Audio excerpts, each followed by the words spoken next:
Boom! A thunderous roar. The sound of 1,000 machine guns firing. It woke me up. My body crashes to the ceiling, ricochets and bounces from wall to wall. And then I come with a thud to the floor. Tuskete, tuskete, tuskete. I hear a woman crying outside my apartment on the second floor landing. I run to the door, I grab her.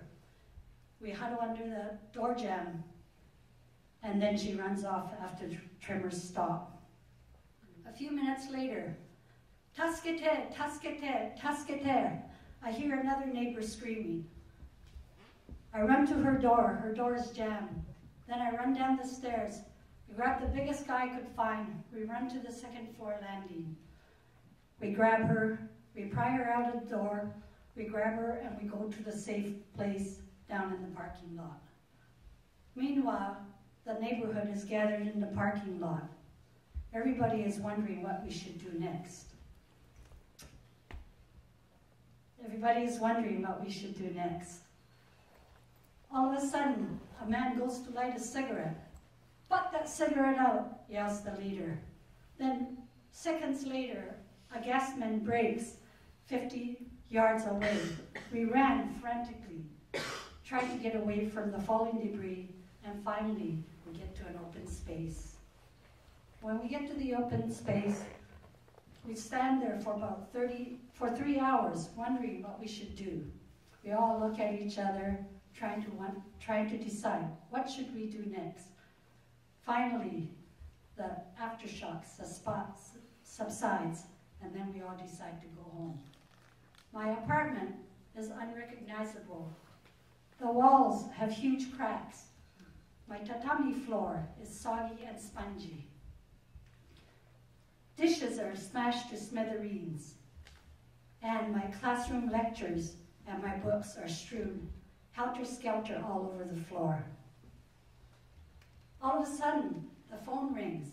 My friend Tokiko, who lives 20 minutes away, says, "How are you?" I says, "I'm fine, but I can't live in my apartment anymore." She says, "Ride your bike, come over to my place. You can stay at my place." I frantically look around. I can't find my glasses. I run down the stairs. I'm looking for my bicycle, but it is under some rubble. I cannot find it. I run past the neighborhood rice field. It is percolating and bubbling, and is starting to overflow onto the road. The earth is shaking under my feet, and I run aimlessly, and I run, and I run, and I run. And finally, I make it to my friend's place. Tokiko, her mother, and Ai-chan greet me and say, "You can stay here as long as you want." Every night, we keep our clothes on, just in case another big one comes. During the week, the aftershocks subside somewhat, so I decide to go to my apartment to clean it. When I'm standing around in a daze, trying to figure out what to do, the phone rings. It is my friend, Yuriko from Toyonaka. She says, "How are you?" I says, "I'm fine, but my apartment is in shambles." I said, "I don't know what to do. I still have 3 months of my teaching contract." She says, "I live in Toyonaka. I have a huge house. I live with my mother and my son. Come to Toyonaka. It is further away from the epicenter. You'll feel safe." When I went to Yukiko's, she was working with the Red Cross, and they were all desperate for help. I was trying to decide what I'm going to do for the next 3 months, and I felt a sense of duty to stay there and help. All the arteries of the expressways to my school had collapsed, so I couldn't teach, so I decided to stay. We went on rescue missions all over the surrounding areas. There are army tents and relief camps all over the surrounding areas. One morning, I remember we went to Kobe. Kobe was like a war zone. It was black. The city was burnt from the huge fires. All the homes were destroyed, and 6,000 people lost their lives. I looked around me. There were homeless people and animals walking and roaming aimlessly, looking for their loved ones. Small vases of flowers marked where people had lost their lives. The smell of the burning flesh was something nauseating, and the stench I will remember forever. What once used to be a vibrant community was in rubbles and ruins. Then all of a sudden I look yonder. I see a lone salaryman. She's just coming marching out of an army tent, dressed in a business suit. And he has his briefcase. He's intent on going to work. Only the Japanese would go to work in such catastrophe, I thought. So for weeks and weeks and weeks, 2 months, we go every other day maybe to any relief camp to give provisions, waters, supplies, whatever we could do to help. In the evening, we gather together and decide what we're going to do the next day.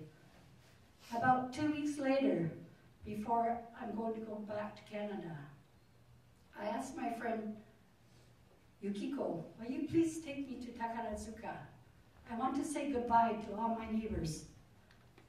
They are all living in a community center, and the community center was a temporary shelter.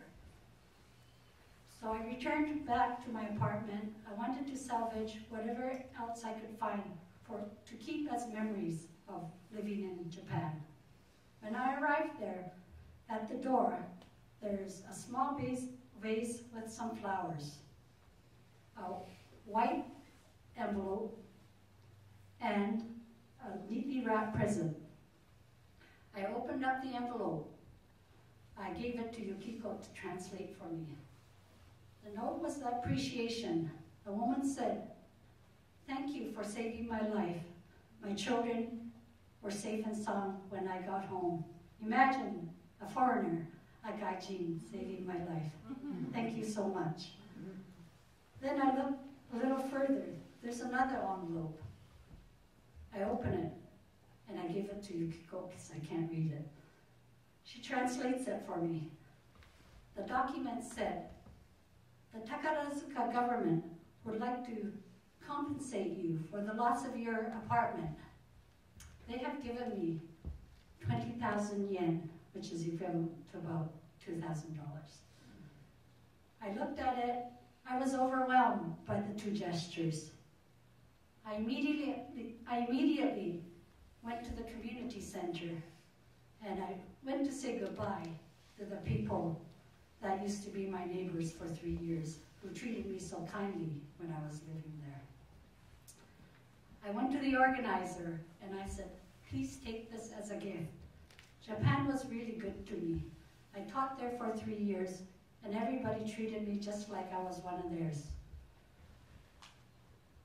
He thanked me endlessly, and I said, "I have a home to go home to in Vancouver. These people do not have a home." This whole experience, especially the earthquake, impacted me deeply. I couldn't believe that I saw such capacity and generosity for human kindness and the community spirit. I experienced something that I will never forget for the rest of my life.